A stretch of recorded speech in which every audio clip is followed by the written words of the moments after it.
हम हाईलाइट करना चाह रहे हैं ताकि लोगों को पता चले कि ये बीमारी कैसे होती है, क्यों होती है। हर एक बेशतर लोगों को तो पता ही है और उनके पास ज़्यादातर ये कंसर्न है। दो कंसर्न है। नंबर वन, लोग आम लोग ये कहते हैं कि जो कुत्ता काट लेता है, चाहे शहर में हो, गांव में हो, देहात में कहीं भी, उनके लिए वैक्सीन मैसर नहीं है, लिहाजा उनका इलाज उस वक्त नहीं होता है। एक तो ये बड़ी बात है। दूसरी बात ये है कि लोग आवाम इसलिए परेशान हैं कि शहर के अंदर और प्रोविंस के अंदर, सिंध के अंदर बेतहाशा कुत्ते, आवारा कुत्ते घूम रहे हैं और बच्चों को खास तौर पे उनको ज़्यादा खतरा है, बड़ों को भी है।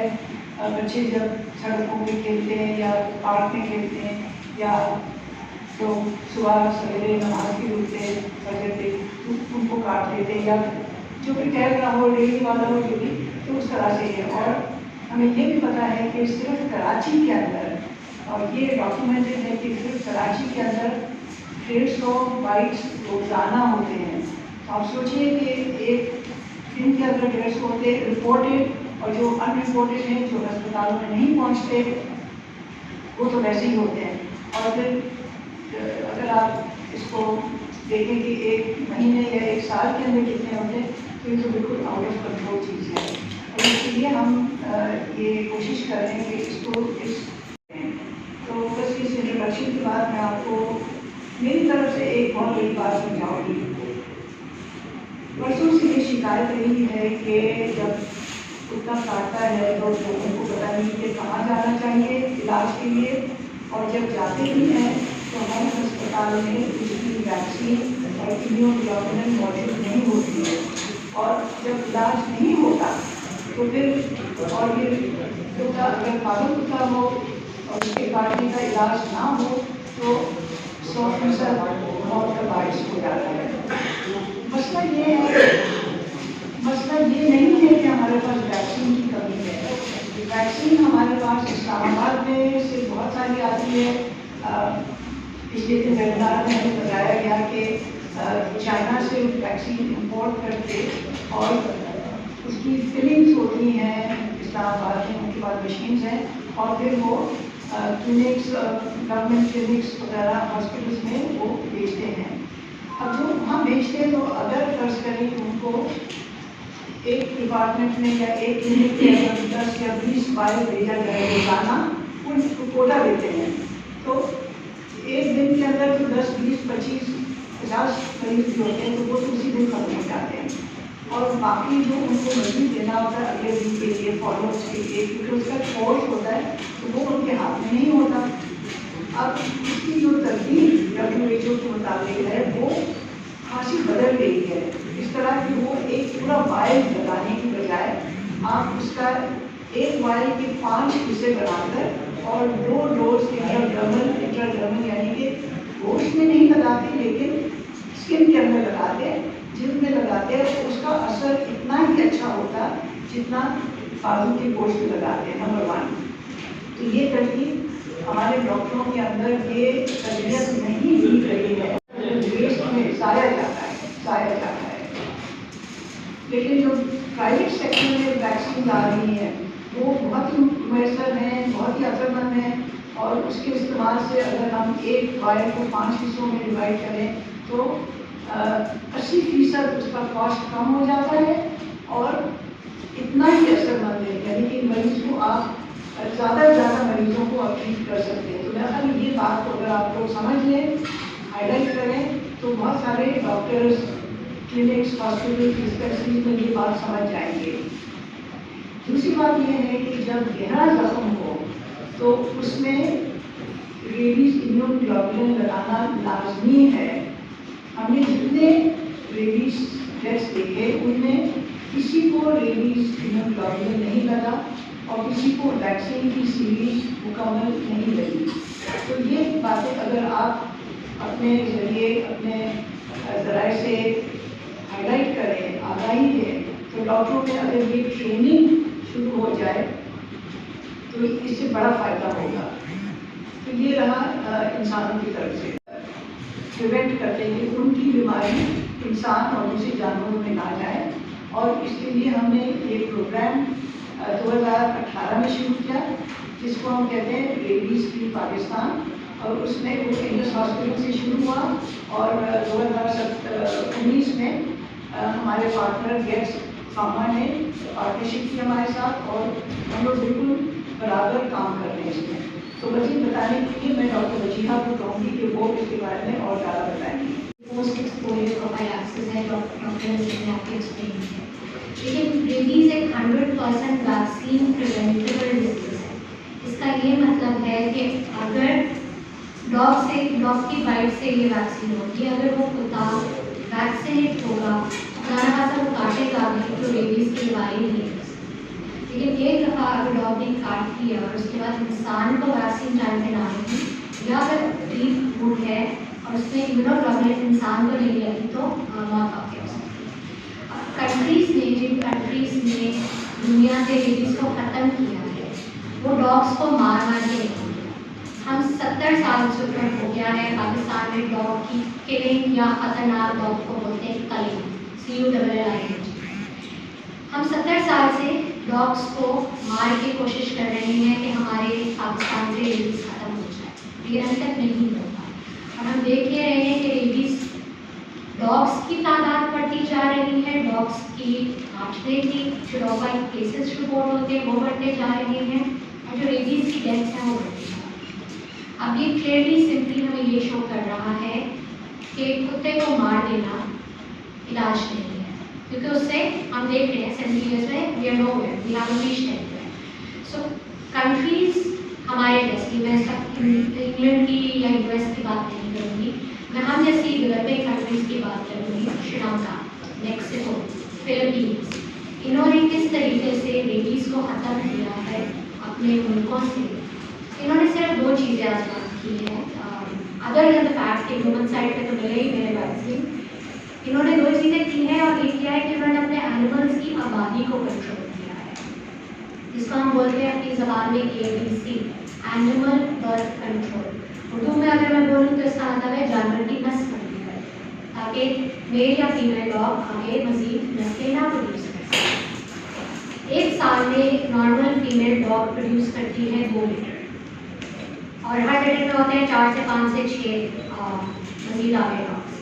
पाकिस्तान में चूँकि सॉलिड वेस्ट बहुत कूड़ा उठाने का बहुत निज़ाम ख़राब है, तो उनको खाना बहुत मिलता है, जिसकी वजह से एक फीमेल 1 लीटर के अंदर, यानी कि एक दफ़ा की बर्ड के अंदर 18 तक भी हमने देखा है कि वो पपीज़ प्रोड्यूस करती है।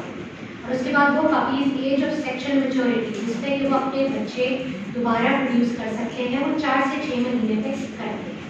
And while we are talking, अगर हम पॉइजन भी जाके दे देते हैं, हम मार भी देते हैं, उतनी जल्दी उनकी ग्रोथ होती है पॉपुलेशन ऑफ डॉग्स की। हमारी एस्टिमेशन के मुताबिक, जैसा डॉक्टर सिंह ने कहा, हमें नहीं मालूम कि इस वक्त टोटल डॉग बाइट केसेस कितने हैं, ये डॉग्स की आबादी कितनी है, लेकिन एक रफ एस्टिमेशन के मुताबिक कुछ इलाकों से हमारे पास नंबर्स आए हैं, तो इस वक्त एस्टिमेटेड है कि 2 मिलियन से लेके 2.5 मिलियन तक सिंध लोन के अंदर डॉग की पॉपुलेशन है, और ये बढ़ रही है डॉग के हिसाब से। अगर हम उनको जहर दे के मार देते हैं, अगर हम उनको वैसे मार देते हैं, तो उसके 2-3 नुकसान हैं। हम जितना डॉग्स को ज़्यादा मारेंगे, जितनी उनकी कलिंग की जाएगी, dog like any other animal अपनी स्पीशी को बचाने की कोशिश करेगा। वो टेरिटोरियल है, वो अपनी स्पीशी को एक्सटेंड होने से बचाने के लिए ज़्यादा मेंटेन करते हैं, वो ज़्यादा प्रोड्यूस करते हैं। जिस जगह से आप देखेंगे हम कुत्ते को खा लेते हैं, कहा जाता है यहाँ से आगे शेल्टर्स बनवाते हैं, which is not a solution. वहाँ से कोई ना कोई और आके डॉग आके उस जगह पर रखेगा, क्योंकि dogs by nature are territorial. So वाहिद तरीका इस साइकिल को ख़त्म करने का है एनिमल बर्थ कंट्रोल, जिसका मतलब अगेन मैं एक्सप्लेन कर रही हूँ कि उनके रिप्रोडक्टिव साइकिल को रोकना चाहिए, मेल फीमेल डॉग्स को। WHO अप्रोच लेकर आई है विद OIE, उसको के जिससे जहाँ पे काटा है जानवर ने, उसको पानी और साबुन से अच्छी तरह से धोएं।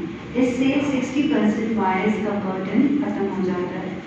फिर आप देखें कि जख्म की कैटेगरी क्या है। अगर जख्म बहुत गहरा है, उससे खून बह रहा है, तो आप ऐसे सेंटर में लेके जाएं। कराची में या मुल्क में ऐसे सेंटर्स हैं जहाँ पे rabies immunoglobulin free of cost मिलता है। वहाँ पे जाके उसको रेबीज इम्यूनोग्लोबुलिन लगाएं। अगर जख्म का निशान बहुत गहरा नहीं है और सिर्फ एक स्क्रैच है तो रेबीज वैक्सीन लगाएं। Rabies vaccine private public centres में इजीली अवेलेबल है। दूसरी चीज़ ये है कि अगर आप ये वैक्सीन लगाएंगे तो आपको रेबीज तो नहीं होगा, लेकिन ये वैक्सीन किस वक्त लगा सकते हैं? कुत्ते के काटने के हफ्ते 2 हफ्ते तक भी आप ये वैक्सीन जाके लगा सकते हैं। कोशिश करें कि इमीडिएटली 5 से 6 घंटे में वैक्सीन और इम्यूनोग्लोबुलिन का टीका लग जाना चाहिए। 4 टीके लगाए जाते हैं, एक पहले दिन लगता है, फिर तीसरे दिन, फिर 7वें दिन, फिर 21वें या 28वें दिन। ये तो हो गया रेबीज से बचने की वैक्सीन का तरीका। दूसरी बात यह है कि हमें इस मसले पे, जो ये कौमी मसला है कि हमारे मुल्क में बहुत सारे वबाई अमराज का जो रेट बढ़ता जा रहा है, उसमें रेबीज के भी हम केसेस देख रहे होते हैं और जो कि तरक्की याफ्ता मुल्कों में बिल्कुल ख़त्म हो चुकी है, तो हम इसको कैसे कंट्रोल कर सकते हैं? तो एक चीज़ तो ये है कि ठीक है, हम सारे चीज़ों को मान नहीं सकते, लेकिन हम कोशिश करेंगे पूरा परफेक्ट नाम लेंगे घर से बाहर। जहाँ गंदगी होगी, जहाँ खाना होगा, जहाँ कंजेशन होगा, वहाँ कुत्ते जाएंगे, वो ब्रीड भी करेंगे और बच्चे भी पैदा करेंगे। तो अगर हम थोड़ी सी सफाई का ख्याल रखें और खाना इधर उधर ना फेंकें, कचरा इधर उधर ना फेंकें, म्यूनसिपल कॉरपोरेशन को फोर्स करें कि वो कचरा उठाएँ और कुत्तों की पॉपुलेशन को कम करने में अपने इक़दाम जो भी है हुकूमत के क्लीन है या बर्थ कंट्रोल है, वो इफेक्टिवली अगर गवर्नमेंट उसको इम्प्लीमेंट करती है और जो प्राइवेट ऑर्गेनाइजेशन करती है, तो हम पॉपुलेशन को कंट्रोल करेंगे और इससे भी हम रेबीज से बच सकेंगे। सो इस फोरम के थ्रू मैं जनरल पब्लिक में सिर्फ ये अवेयरनेस क्रिएट करना चाहती हूँ कि अगर जानवर काट ही लेता है तो आपने फर्स्ट एड जो सिंपल मेजर्स है वो आप अपने घर पे ही ले सकते हो, जैसे जख्म की सफाई, साबुन से पानी से धोना, उस पर कोई लाल मिर्चें नहीं लगानी, उस पर कोई ऐसे सिरका है ऐसी कोई चीज़ नहीं लगानी। ये तो एक, और उसके बाद आप कोशिश करें कि इमीडिएटली उसको ऐसे किसी सेंटर में लेके जाएं जहाँ इम्यूनोग्लोबुलिन और वैक्सीन की सहूलत मौजूद हो। ये जानलेवा बीमारी है, मतलब 100% मॉर्टेलिटी, लेकिन 100% प्रिवेंटेबल भी है। बाकी कुत्तों की पॉपुलेशन कंट्रोल करना कुछ हद तक हमारे हाथ में भी है। अगर हम कचरा इधर उधर ना ही फेंकेंगे और गंदगी नहीं होगी और कुत्तों को खाने की जगह नहीं मिलेगी और खाना नहीं मिलेगा, तो ऑब्वियसली वो ना इतना जल्दी ब्रीड करेंगे और ना ही वो इधर उधर मतलब हर गली में और कोने में नजर आएंगे। रेबीज भी पाकिस्तान में सिर्फ 30,000 के करीब कुत्तों को वैक्सीनेट किया। अगर हम उनके देखें, हमारी फील्ड टीम्स यहाँ पे मौजूद हैं, वो ग्राउंड में काम कर रही है, लेकिन एक प्राइवेट ऑर्गेनाइजेशंस, दो प्राइवेट ऑर्गेनाइजेशंस एक लिमिटेड काम कर सकती है जब तक कि गवर्नमेंट उसको ओन अप करके अपने सिस्टम का हिस्सा कराए। गवर्नमेंट के पास बिल्कुल आए हैं CC1 के थ्रू, और those funds have not been released for the set purpose as of yet. पूरे साल आप हो जाएंगे, अगले साल दोबारा आएंगे। तो गवर्नमेंट को ये तो मूव करना चाहिए ना towards the public private partnership. अगर गवर्नमेंट खुद नहीं कर पा रही किसी चीज़ को, तो they should take help from those who are able to do it. हम इस वक्त गवर्नमेंट को रिप्रेजेंट नहीं कर रहे, हम इंडस हॉस्पिटल और गेट्स फार्मा को रिप्रेजेंट कर रहे हैं, जो कि एक इनिशिएटिव है रेबीज फ्री पाकिस्तान। ये एक प्राइवेट सेक्टर इनिशिएटिव है, nothing else, it's a private sector initiative. तो प्राइवेट ऑर्गेनाइजेशंस तो सारा गवर्नमेंट का काम नहीं कर सकती। हमने 30,000 के करीब, लाइक आई सेड, डॉग्स को वैक्सीनेट किया है और तकरीबन 8 से 9,000 के करीब हमने डॉग्स की नसबंदी की है, एनिमल बर्थ कंट्रोल किया है। तो सर आपकी चीज़ जवाब का ये है कि कोई एक फैक्टर नहीं होता एग्रेशन का। There are multiple factors, there are multiple things that lead towards aggression. This could be one of it, lack of empathy could be one of these factors कि हम एज अ सोसाइटी इतने aggressive क्यों हैं। But again this is not a debate for today. आज का दिन rabies का दिन है, अगर रेबीज के ऊपर कोई सवाल है तो प्लीज एक्सपेक्ट कर रही थी कि आप देखेंगे, लेकिन ये जो रेबीज भी पाकिस्तान की इब्तिदा कैसे हुई, उन्होंने कैसे काम शुरू किया, इसमें आता का बहुत क्या था, वो आपको पूरा तफसील से बताएंगे और क्यों कर रहे हैं और कैसे कर रहे हैं। कहना चाहूँगा कि वर्ल्ड हेल्थ अप्रोच एक होलिस्टिक अप्रोच है जो कि WHO आलमी इदारा से एडवोकेट करता है बीमारी के खात्मे के लिए, जो कि लोकल लेवल पर, नेशनल लेवल पर और ग्लोबल लेवल पर होता है, जो कि एक ऐसी बीमारी जो इंसानों को को और माहौल को मुतासिर करती है। तो ये उसका सबसे जामे मौसर तरीका है उस बीमारी की बुनियाद से उसको ख़त्म करने का। रेबीज़ वायरस जो है वो बेसिकली मसला है, dog is not the enemy, enemy is that virus जो इंसानों को मुतासर करता है और जानवरों को भी मुतासर करता है। जैसे इन्होंने कहा कि कुत्ते में जब ये बीमारी आ जाती है तो किसी जंगली जानवर के काटने से उस कुत्ते में आई और वो जब मुतासर होता है तो इस दौरान औरों को इंसानों को काटता है, जानवरों को काटता है, भेड़ बकरी मवेशी को काटता है, तो ये बीमारी एक से दूसरे जानवरों में भी जाती है, बीमार जानवर से सेहतमंद जानवर में जाती है। तो इसलिए इंडस अस्पताल के अंदर हम पिछले कई सालों से, एक दहाई से भी ज़्यादा हम कुत्ता काटे के मरीज़ देखते हैं। और आज जब मैं आपसे बात कर रहा हूँ तो रोज़ाना 30 से 40 नए कुत्ता काटे के मरीज़ होते हैं। पिछले साल तक ये तादाद 7,500 से ज़्यादा थी और इस साल तक के आखिर तक शायद ये इससे भी बढ़ जाएगी, क्योंकि कुत्ता काटे के वाक़यात ज़्यादा हो रहे हैं। उसकी वजूहात में कुत्तों की आबादी बढ़ना एक फैक्टर है, लेकिन उसके साथ साथ जो हम देखते हैं अपनी क्लिनिक के अंदर कि बच्चे ख़ास तौर पर हमारे, वैसे तो तमाम एज फैक्टर के लोग, लेकिन ख़ास तौर पर बच्चे कुत्तों के साथ शरारत करते हैं, उनके साथ खेलते हैं और कभी उनको उठा देते हैं, उनको छेड़ देते हैं और इसमें में कुत्ता लपक के काटता है, वो अपने आप को बचा नहीं पाते।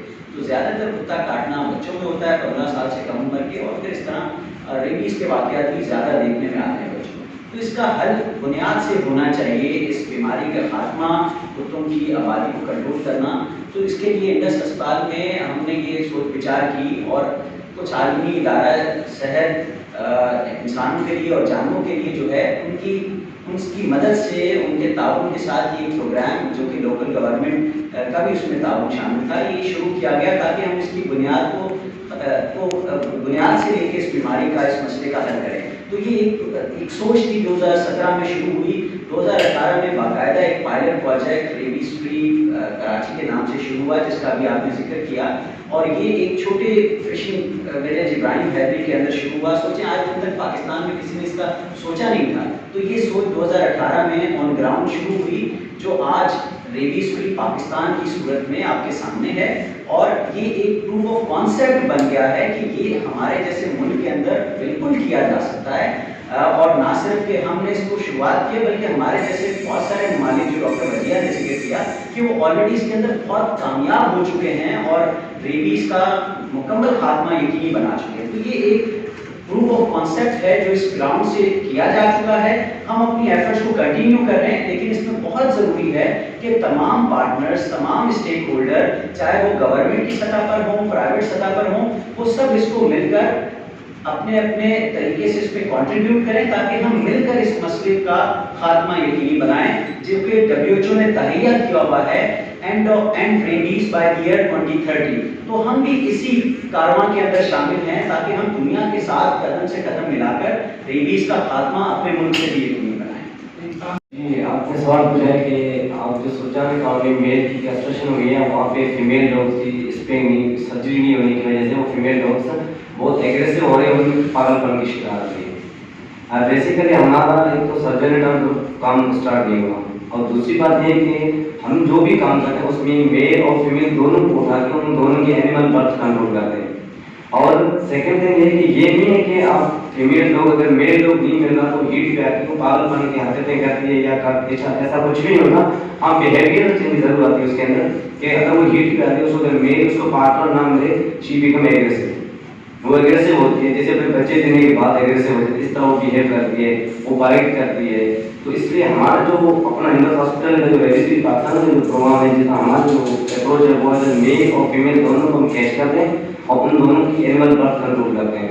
और उनके लिए हम हमारा प्रोसीजर है, उनका NPO रखते हैं 12 घंटे के लिए, उसकी सर्जरी होती है, सर्जरी के बाद उसको 2 दिन पोस्ट ऑपरेटिव केयर करते हैं हम अपने अंडर ऑब्जर्वेशन में, जिसमें हमारे मेरे कलीग्स हैं कुछ वेट्स जो हम उनकी जो देखभाल करते हैं। 2 दिन, तीसरे दिन हम उन्हीं लोग को वहाँ पे छोड़ते हैं जहाँ पे उनकी जो पिक किया जहाँ पर उन्होंने कैच किया था। तो बेसिकली जो आपका क्वेश्चन उसी में मैं दोबारा आता हूँ कि ऐसा कोई भी नहीं होता कि हाँ बिहेवियर चेंज जरूर आती है। तो इसलिए हमने जहाँ भी जो काम किया वो मेल और फीमेल दोनों को एक साथ उठाया और सर्जरी की दोनों की। हमने अपने इंस्टीट्यूट में अंडर ग्रेजुएट लेवल पे रेबीज़ करिकुलम में शामिल किया है, और हम डॉक्टर्स को अवेयर करते हैं कि रेबीज़ को किस तरह से मैनेज किया जाए, किस तरह से आइडेंटिफाई किया जाए। और इस प्रोग्राम का मकसद यही है कि हम अवेयरनेस लोगों में भी क्रिएट करें कि रेबीज़ को कैसे प्रिवेंट किया जाए, वैक्सीन की क्या इम्पोर्टेंट है, आप कहाँ जा सकते हैं, क्या क्या ट्रीटमेंट दे सकते हैं। जहाँ तक क्लिनिशियंस की जानब है, बिल्कुल आपकी बात से मैं बिल्कुल एग्री करती हूँ कि कंटिन्यूस मेडिकल एजुकेशन होनी चाहिए। हमें different hospitals, public, private, online, media, हर जगह जो भी फोरम मिलता है उसमें हम रेबीज़ की प्रिवेंशन पे लोगों को ट्रेन करें, उनको इंट्रामस्कुलर इंजेक्शन और इंट्राडर्मल इंजेक्शन की ट्रेनिंग भी दें और उनको उसकी इम्पोर्टेंस भी बताएं। So this is very really important. और ये एक्टिविटी भी इसी उसका हिस्सा है कि जिसमें हम आपके थ्रू, प्रेस के थ्रू भी अवेयरनेस जनरल पब्लिक में क्रिएट करना चाहते हैं कि अगर आपकी किसी भी करीबी रिश्तेदार या आपको कुत्ता काट जाता है तो आपने उसको मैनेज कैसे करना है। जहाँ तक डॉग्स की पाबंदी का कंट्रोल का है, एक स्टेप मेरे ख्याल से, मतलब मैं इस ऑर्गेनाइजेशन को रिप्रेजेंट करती हूँ कि इसमें हमें मल्टी मॉडल स्ट्रेटेजी चाहिए। एक अगर हम सिर्फ एक स्ट्रेटेजी को फॉलो करेंगे तो कभी भी इफेक्टिव नहीं होगी। हाँ, अगर हम बहुत सारी लाइक जिसमें जो एक्सपर्ट्स हैं वो मिलके 2-3 स्ट्रेटजीज आइडेंटिफाई करें जिससे हम इस पॉपुलेशन को कंट्रोल कर सकते हैं। और ऑफकोर्स एग्रेसिव, मतलब एनिमल अगर एग्रेसिव होकर काट रहा है तो ये भी एक मतलब फिगर का अमल है। This is an issue, absolutely agree. NIH के एग्जीक्यूटिव डायरेक्टर जो वैक्सीन तैयार करते हैं इस्लामाबाद, उन सब से बात की है और वहाँ पर तो बिल्कुल पहले खला है, फ्रोजन वैक्यूम काम ये उनकी तरफ से होना चाहिए। नहीं कि हम प्राइवेट प्रैक्टिस में यानी कि प्राइवेट हॉस्पिटल में मैं काम करती हूँ, इस हॉस्पिटल और डॉक्टरोजिया का अपना पेशा है। ये नहीं कि हमारा काम है, ये उनका काम है, ये प्रोविंशियल गवर्नमेंट का काम है।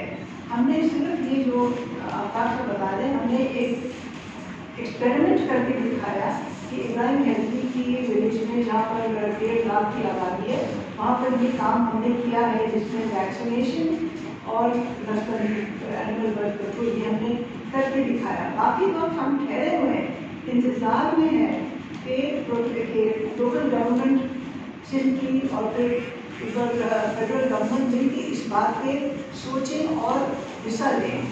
आप लोग जरूर, आपने एक दिन पूछा, किसने पूछा कि क्या आपको इंसानों की ज़िंदगी का लिहाज नहीं है लेकिन कुत्तों के लिए ज़्यादा है? ऐसी बात नहीं है। हम एज डॉक्टर्स हमें हर इंसान की ज़िंदगी बचाने का एक हमारा प्रोफेशन है, हम वो करते ही हैं।